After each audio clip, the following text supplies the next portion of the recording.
Olá, pessoal. Boa tarde, ouvintes e espectadores da Rádio Ninter, a rádio que toca conhecimento. Estamos começando mais uma edição do programa Arte e Cultura, o programa que traz a arte em suas diversas formas. Bom, antes da gente começar aqui, eu gostaria de pedir desculpas se a gente deu uma atrasadinha aqui por problemas técnicos, mas agora tá tudo ok, tá tudo certo pra gente ter o nosso programa aqui. Eu sou a Bárbara Carvalho e eu tô aqui com meu parceiro de programa, o Arthur Salles. Tudo bem? Lembrando que hoje a gente tem a tradução simultânea de Libras aqui no nosso programa de hoje. O Everton tá com a gente aqui para transferir as Libras para vocês. E tudo bem, Arthur? Tudo bem, Bárbara? Tudo bem, espectadores que nos assistem, que nos ouvem aqui hoje na Rádio Ninter? Pois bem, a gente vai falar de um tema que é muito pertinente, né? Quando a gente pensa não só em arte, não só em cultura, né? Mas em tudo que tange a vida, né? A gente, inclusive, tem um programa dedicado a esse assunto de acessibilidade e inclusão aqui na Uninter, né? Lembrando, inclusão em rede, toda sexta-feira, 16h30 vai ao ar. Mas voltando agora um pouquinho para a arte e cultura, então, né, para trazer um pouco dessa questão de como se porta essas questões, como se portam essas questões de acessibilidade, de inclusão diante da cultura, diante dos meios artísticos.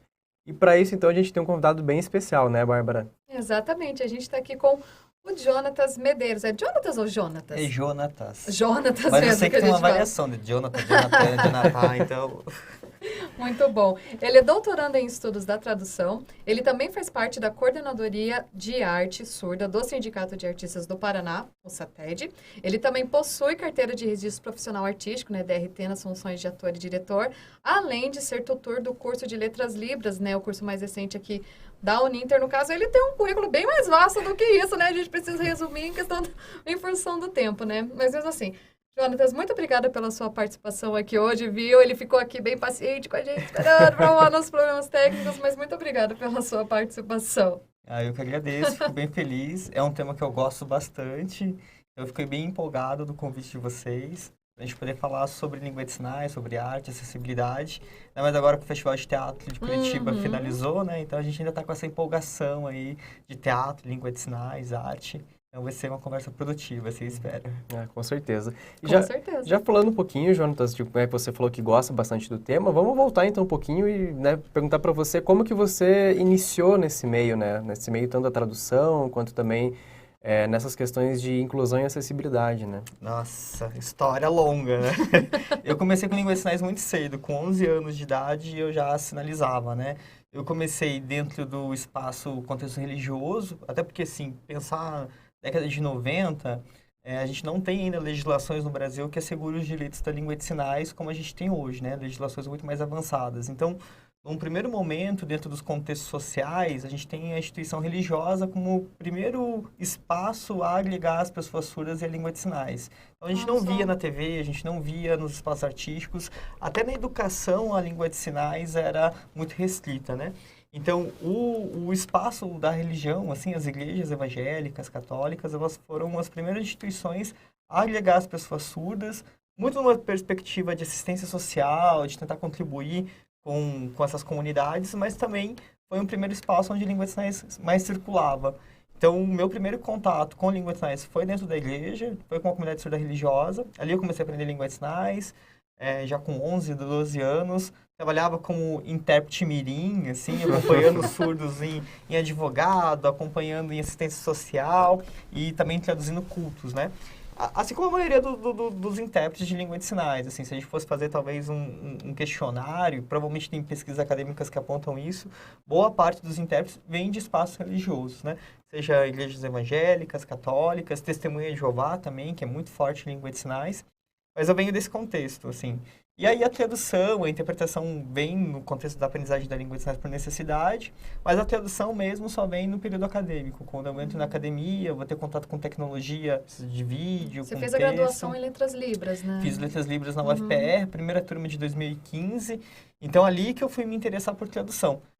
Não só estando na graduação, né? Eu trabalhei na UFPR como tradutor durante muito tempo, né? Eu sou concursado na UFPR, agora estou em afastamento, mas na universidade tinha essa necessidade de traduzir conteúdos, de traduzir materiais. Então, traduzir artigo acadêmico, traduzir resumos em língua de sinais, capítulos de livros para os estudantes surdos. Então, foi ali que eu comecei a ter contato com o texto e com o vídeo para fazer a tradução em língua de sinais. Então, a tradução começou mais no ambiente acadêmico. E aí, com isso, a arte também, né? Então, eu fui conhecendo amigos artistas durante meu período de graduação. Antes mesmo do período de graduação, contato com artistas que começaram a se deslumbrar com a língua de sinais, ver como possibilidade a língua de sinais no teatro. Então, faz aí pelo menos uns 12 anos que eu trabalho com atores, com diretores de teatro, e ali começou também perceber as necessidades da língua de sinais circular nesses espaços e pensar em espaços mais plurais, onde a língua de sinais tenha protagonismo, onde os surdos tenham protagonismo. Então foi aí, assim, a língua de sinais acompanha a minha vida, né, desde os 11 anos de idade, então a história é longa, assim. Mas o ambiente acadêmico foi um espaço onde a tradução começou a circular de forma mais efetiva, assim, na minha vida. E é bem bacana notar isso também, né, que a gente até falou no início, né, que é importante para várias questões da vida. Como o Jonatas teve contato com isso, por exemplo, na igreja, depois no meio acadêmico, depois no meio artístico, né, agora no meio educacional, então, né, é realmente bem ampla, né, essa sua atuação nessas diferentes frentes aí da inclusão, né? Sim. A tradução, assim, pensar assim, cada esfera social que produz um discurso, né, vai produzir linguagem nesse discurso. Então, conforme os tradutores os surdos vão conquistando o direito de acessar determinados espaços, os tradutores vão acessando esses espaços também e eles vão se apropriando desses repertórios, né? Então, é um processo muito comum e muito graças à comunidade surda, né? Se não é a luta dos surdos, se não é esse processo histórico de empoderamento da comunidade surda, a língua de sinais, os próprios tradutores acabam não acessando isso, né? Então, isso vem também de um processo histórico de muita luta por parte dos surdos. Muito legal. E aproveitando, então, já que você falou disso dos espaços, né, de inclusão, lembrando, né, o pessoal que, de acordo com o conceito de desenho universal ou desenho para todos, os ambientes, produtos e o meio social devem ser construídos pensando no coletivo. No coletivo, né? Coloca todo mundo. Então, eu queria que você explicasse um pouquinho, então, Jonatas, para o pessoal, o que a gente pode falar, o que seria, então, a acessibilidade na arte? Então, essa pergunta ela é bem ampla, assim, né? Eu gostaria de poder respondê-la, mas, assim, eu não teria conhecimento suficiente para poder falar, por exemplo, do desenho universal e da acessibilidade de forma plural. Por quê? A minha formação é toda em língua de sinais, então todo o meu trabalho é com a comunidade surda, né? O que acontece é que a gente tem hoje, historicamente, assim, um discurso médico que coloca as pessoas surdas dentro de um bojo da ideia de deficiência, né? De acessibilidade. Então, o corpo surdo, ele é historicamente narrado pelos médicos, enquadrado como um corpo deficiente, e isso faz com que também esses outros discursos como acessibilidade, inclusão, sejam discursos que acabam permeando as discussões sobre língua de sinais. Não que não estejam também conectadas historicamente, né? Mas o meu recorte em específico do meu diálogo sempre é dentro da língua de sinais, do espaço da tradução, da Libras, né?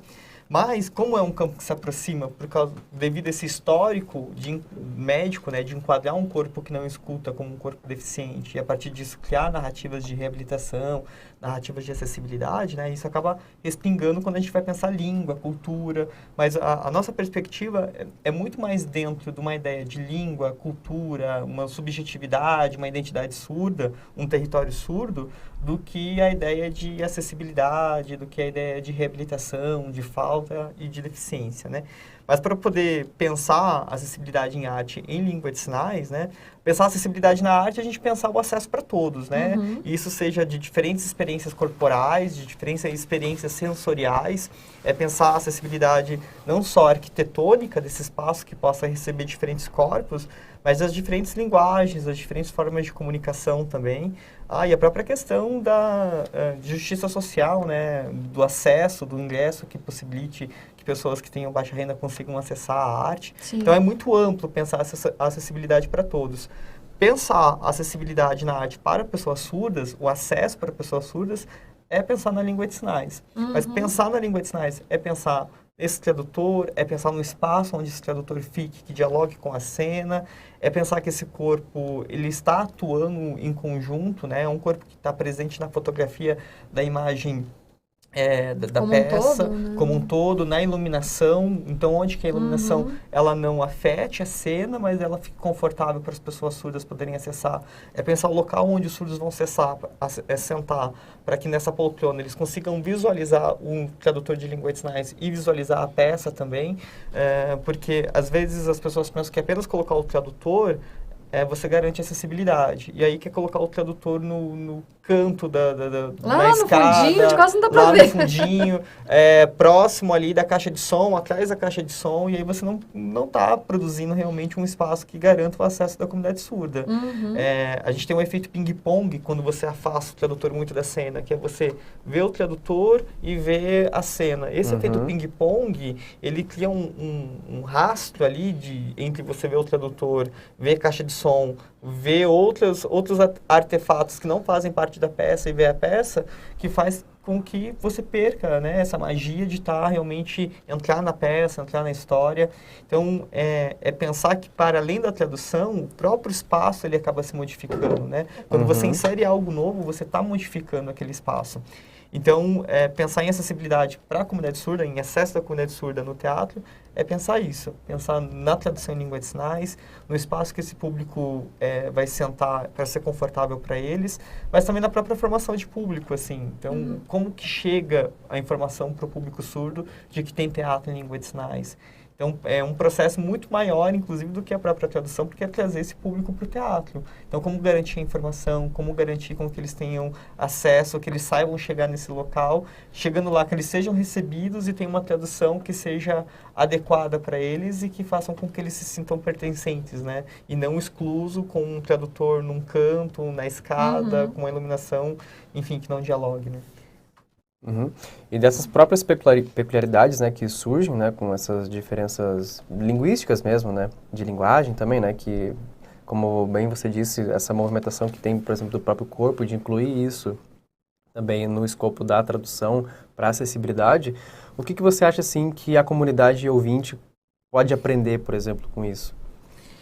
Assim, assim, do ponto de vista do teatro e do cinema, eu acho que há hoje uma lacuna na formação dos profissionais que atuam na produção teatral, seja dos atores, diretores, enfim, quem faz uma graduação hoje de teatro, arte cênica, assim como o audiovisual também, que é um outro campo da arte também, onde a gente ainda sente uma dificuldade de se pensar a língua de sinais nesses projetos, né?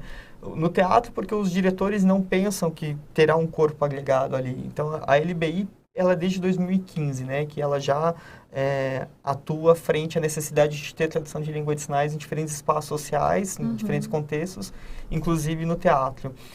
Então, a gente percebe que ainda nós não temos profissionais da arte formados para poder pensar na concepção do seu projeto, contemplando já a língua de sinais ou outras acessibilidades como audiodescrição, por exemplo. Então, você tem diretores que produzem peças, mas que eles não pensam, por exemplo, que na tradução você vai ter que ter um espaço onde esse tradutor vai estar em cena, ali o corpo dele, onde você vai ter uma luz que vai ter que dialogar com todo o seu desenho de luz. Então, a gente tem ainda essa dificuldade de agregar o tradutor ou de agregar, por exemplo, a audiodescrição, né? Eu não trabalho com audiodescrição, mas os colegas de audiodescrição comentam isso também. A dificuldade de conseguir agregar essas diferentes linguagens, né? A língua de sinais, seja a audiodescrição, no escopo da peça, quando ela não é pensada, quando você agrega isso sem ter um diálogo com a estética do todo. Isso no cinema também. Então, você pensa um filme, você pensa a fotografia do filme, você tem várias etapas, vários processos. A língua de sinais geralmente está na pós-produção, então ela é produzida por último. E aí, quando você vai inserir essa janela de língua de sinais, ela fica na frente do rosto do ator, ela fica na frente de uma logomarca, ela fica na frente de algum produto que deveria aparecer. Mas por quê? Porque o diretor não pensou na fotografia considerando que no pós ele vai ter uma imagem ali, um outro corpo presente, né? Então, há uma necessidade hoje desses espaços que produzem mídias, que produzem arte, pensar também nesse processo e o que vai ser agregado nesse processo, e quais são os públicos que vão acessar isso e como pensar esse desenho mais universal para poder contemplar também um público surdo, por exemplo. E é interessante as pessoas saberem que não é feito de qualquer jeito, né? Não é só colocar o quadradinho lá com o intérprete e ok, para a imagem, por exemplo, ele tem uma dimensão da tela que é uma porcentagem correta que tem que ter, né? Sim.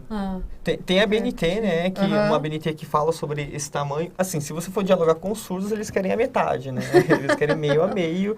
Até porque se a gente for pensar do ponto de vista pensar um pouco do ponto de vista da necessidade, né, a gente tem acesso ao áudio, a gente tem a audição, então a gente consegue visualizar e ter mais audição. Então, se a gente diminui o espaço visual do ouvinte, isso não afeta na informação, mas o espaço visual da língua de sinais afeta completamente. Então, aqui quem está assistindo está tendo acesso à minha voz e à minha imagem de forma bem confortável, mas quem tem acesso à língua de sinais e tem apenas a língua de sinais para poder acessar o conteúdo, fica mais limitada no espaço para poder visualizar.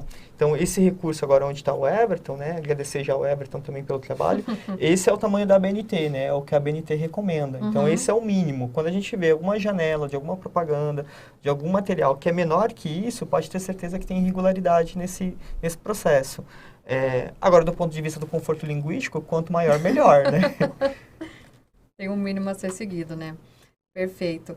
Aproveitando então, até falando um pouquinho mais, como o Arthur falou, né, puxou aqui, você comentou também, eu queria falar mais um pouquinho sobre essa questão das dificuldades, né, do acesso das pessoas, assim, eu queria saber de você, quais são as maiores dificuldades e quais são os maiores obstáculos, então, para implementar isso da inclusão, né, nos espaços de arte, tanto teatro, cinema, e acredito, então, que para implementar isso daí, tanto para a pessoa, né, com a necessidade especial, né, principalmente o surdo, né, que é a sua área de estudo, e também para quem não é, né, para quem quer trabalhar com isso, quais são as maiores dificuldades que você acha que existem ainda hoje, né? E você tem aí a experiência agora do Festival de Teatro de Curitiba, né? Quais são os maiores empecilhos? Assim, do ponto de vista mais geral, seria uma questão atitudinal mesmo, da atitude em relação à acessibilidade, né? Das pessoas realmente serem empáticas, elas entenderem que há uma mudança na paisagem linguística, na paisagem social, para a gente poder realmente pensar nessa ideia de inclusão, nessa narrativa de inclusão que a gente tem construído historicamente, né? Então, assim, a formação das pessoas que trabalham com arte, com produção artística, ela é fundamental para a gente poder conseguir dirimir ao máximo os enfrentamentos que acontecem hoje na produção de um teatro, onde vai ter tradução em língua de sinais, ou na inserção de uma janela de língua de sinais no material audiovisual. A gente tem pessoas formadas que já conseguem antecipar e pensar esse espaço, a gente consegue diminuir bastante os problemas que a gente encontra na hora de implementar realmente um acesso, uma tradução para as pessoas surdas, que seja realmente confortáveis para elas. E para quem trabalha com isso, é uma questão de formação mesmo, porque um tradutor, ele se forma de forma muito generalista, assim, então ele consegue trabalhar em vários campos. Mas, obviamente, você precisa de ter formações específicas para atuar em campos específicos. Então, um tradutor educacional não necessariamente é um tradutor que, embora tenha muita competência educacional, terá competência na tradução artística. E não necessariamente um tradutor do campo artístico terá competência na tradução jurídica. Então, são campos e esferas muito diferentes, né? Nós, falantes do português, não temos competências para poder dialogar em todos os campos discursivos. A gente escolhe campos de formação. Conseguimos mais ou menos dialogar com outras esferas, mas nós temos um repertório, um letramento focado em esferas muito mais específicas.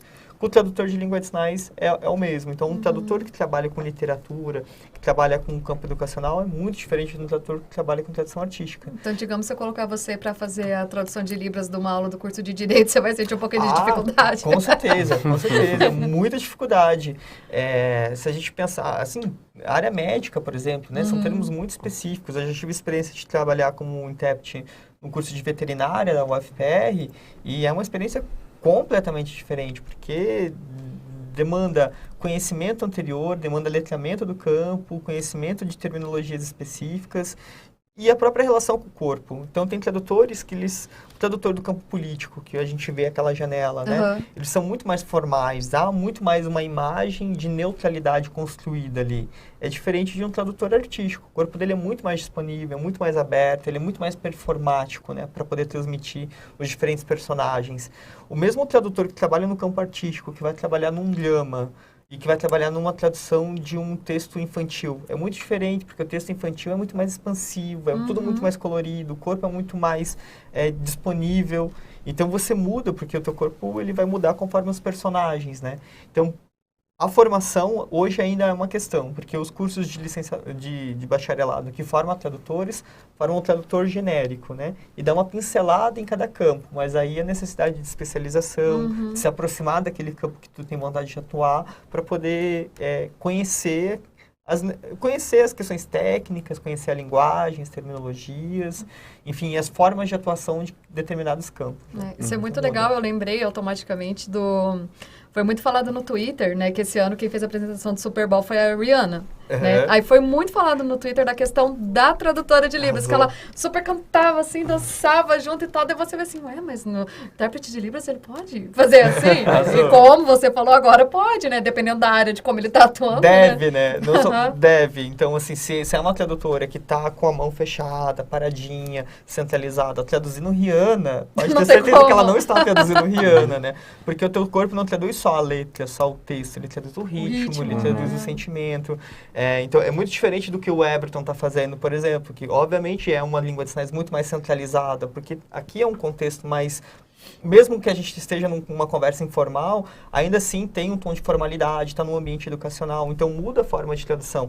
Ele também tem a limitação do espaço aqui para poder traduzir. Se está num palco, já muda, você já tem um espaço diferenciado. Então, cada suporte que você vai estar, cada ambiente, cada linguagem que você trabalha, vai modificar a forma que você traduz também. Muito legal. Tem toda essa integração, né, que você falou anteriormente, né, que é para realmente incluir a pessoa, não só fazer uma tradução genérica, né, mas incluir realmente ela dentro daquele contexto ao qual ela está inserida, né. Traduzir arte é fazer arte. Traduzir na educação é educar. Então, todo o espaço vai definir exatamente a forma de traduzir.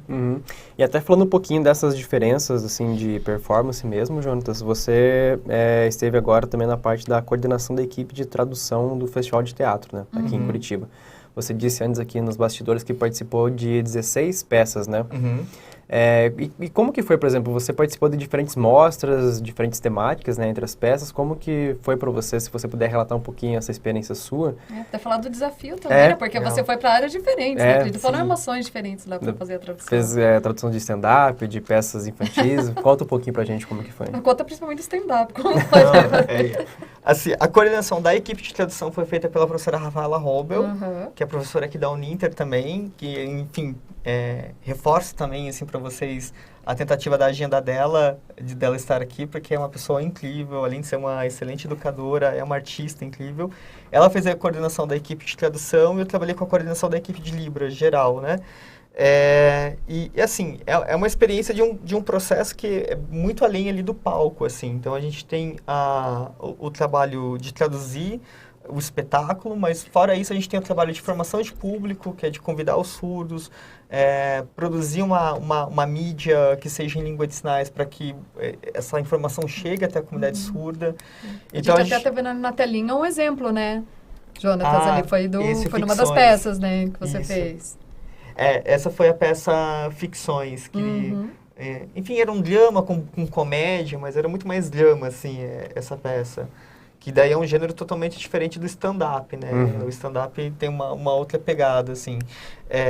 Mas, assim, pensando na equipe, né? A gente teve uma equipe de 19 pessoas trabalhando, 8 pessoas surdas e mais os tradutores de língua de sinais. A gente também teve fotógrafas fazendo um registro videomaker da língua de sinais para poder divulgar isso para a comunidade surda. Porque, pensando numa produção gigante como o Festival de Teatro, não tem como você fazer um vídeo em língua de sinais convidando as pessoas. Então, assim como você tem um material extenso em língua portuguesa convidando os ouvintes, você tem que pensar nesse material também em língua de sinais. Então, a gente convidou surdos para poder fazer a divulgação, a gente teve 3 promoters surdos fazendo divulgação de cada peça, a gente teve um resuminho de cada peça em língua de sinais também, um release sinalizado.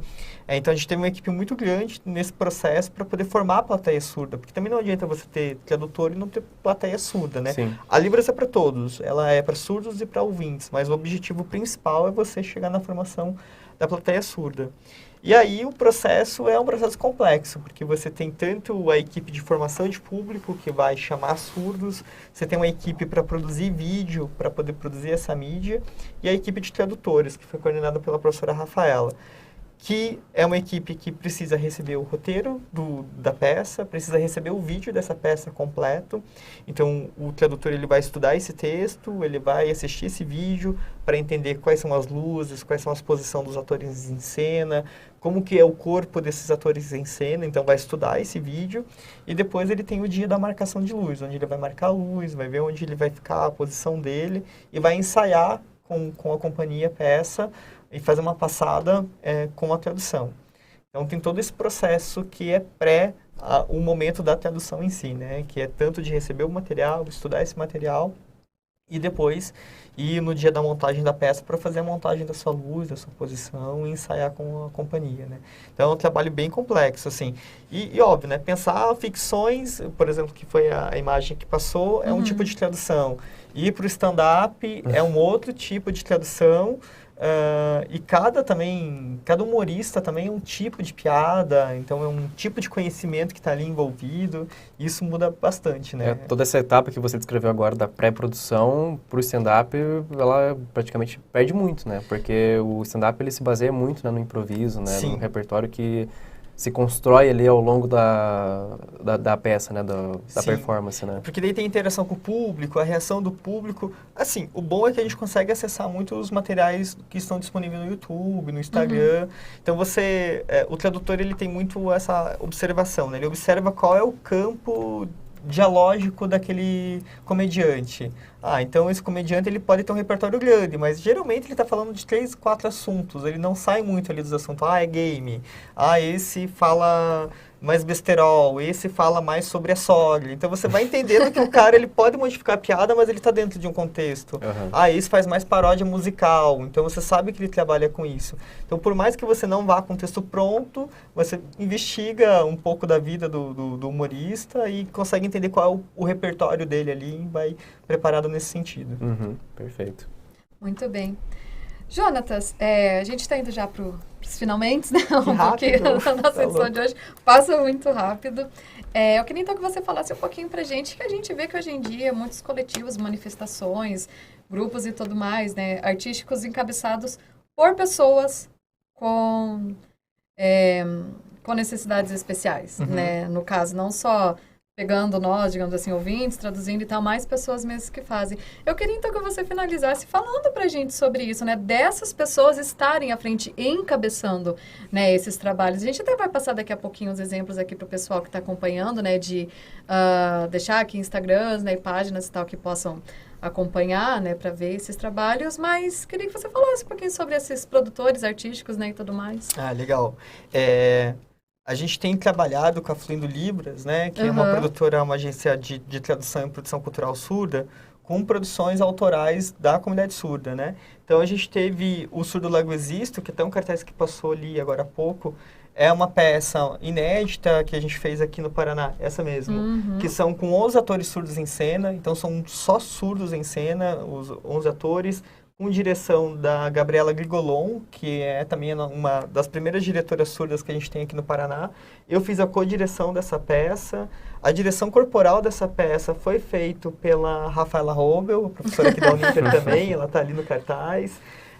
A gente teve a direção de fotografia do Juliano Robert, que também é surdo.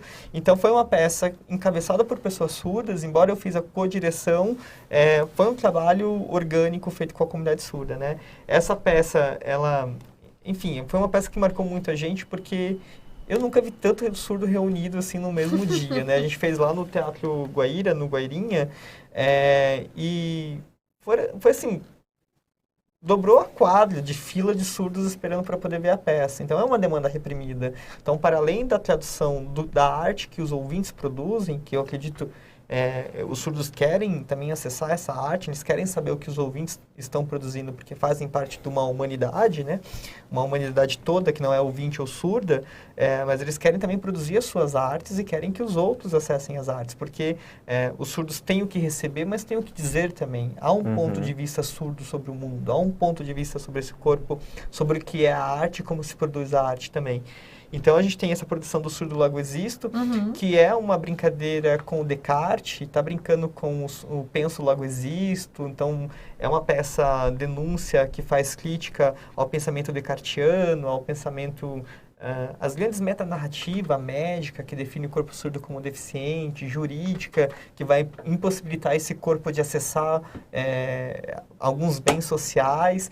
Então, é uma peça bem crítica nesse sentido. A gente produziu também uma peça audiovisual durante a pandemia, que é o Surdir, e é uma peça que fala sobre identidades surdas, então fala sobre negritude surda, sobre a mãe surda, mãe solo surda. É uma peça que fala sobre surdas trans, que fala sobre surdos LGBTs. Então, para poder mostrar também que ser surdo não te resume apenas à experiência da surdez ou da surdidade. A surdez é uma experiência essencial ali, importante, porque marca aquele corpo, mas não é a única experiência. A partir da surdidade, outras identidades também compõem esse corpo surdo, né? Então, era uma peça que tentava desmistificar um pouco essa ideia de uma caixinha unânime surda, né? Dentro da surdidade há muita diversidade também, né? E a gente também produziu outras mostras. A gente produziu uma mostra recentemente, que é a mostra Visoliterária de Direitos Humanos. É uma mostra de poesia surda audiovisual. São poetas surdos do Brasil inteiro que participaram com poesias de até 3 minutos, poesia documental, poesia denúncia, enfim. E aí foram três surdos que foram premiados, assim. E a gente passou esse mesmo edital Visoliterária agora num edital recente da Fundação Cultural de Curitiba.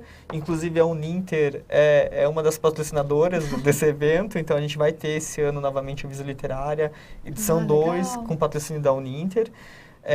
E a gente também fez o Libras na Cinemateca, que foi justamente a exibição de filmes com tradução em língua de sinais, porque isso é uma outra questão. Você tem a lei que obriga a ter a tradução do filme. Então, eles traduzem o filme, mas não circula, porque a lei não obriga que o filme circule. Então, acaba tendo uma cópia que fica engavetada na Ancine e não circula. Então, a gente produziu esse projeto, que é o Libras na Cinemateca, que é esse Instagram mesmo, que teve a minha direção com a professora Rafaela Rommel. A Rafa está em tudo.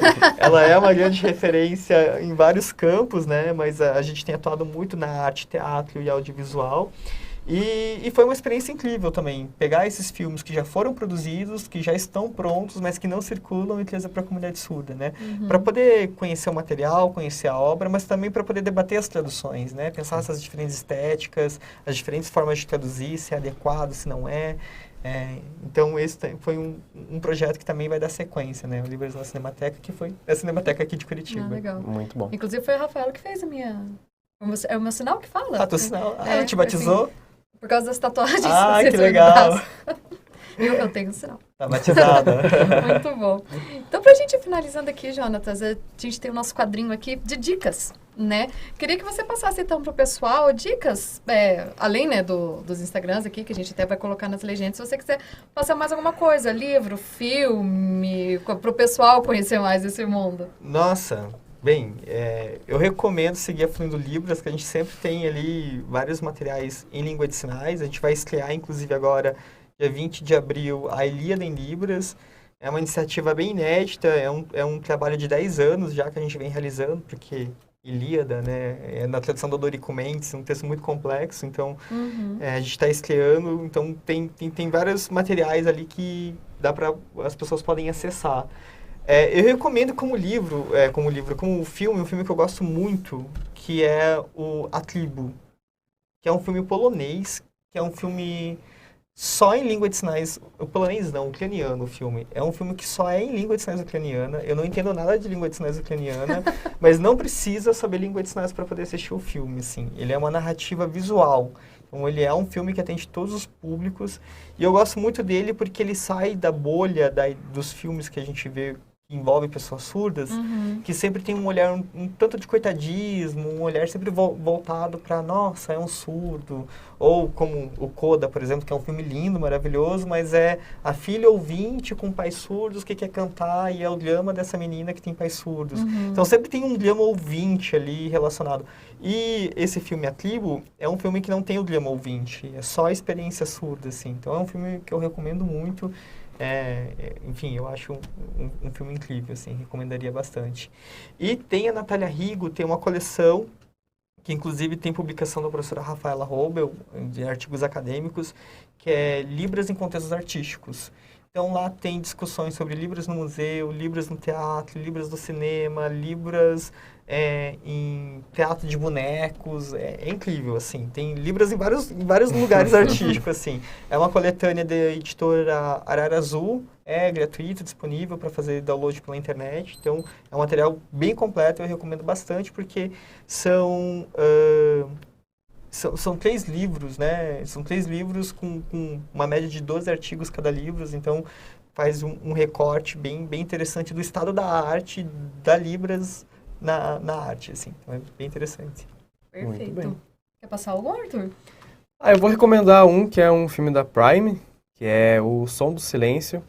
Ele tem justamente essa questão que envolve o drama do personagem, que ele é ouvinte, ele é baterista, né, músico, portanto. Que delícia. Isso, e ele começa a perder a audição. Daí ele lida com esse drama, né, daí a narrativa ela foca nisso e ela também, né, para além da narrativa dramática, ela tem bastante mudança de linguagem durante esse percurso, né, de linguagem cinematográfica em si, né, de demonstrar, né, essa readequação dele ao mundo, a readequação dele com a relação com a música, a relação com as pessoas que são próximas dele, de todo o cotidiano, né, que vai ser impactado com essa perda auditiva dele.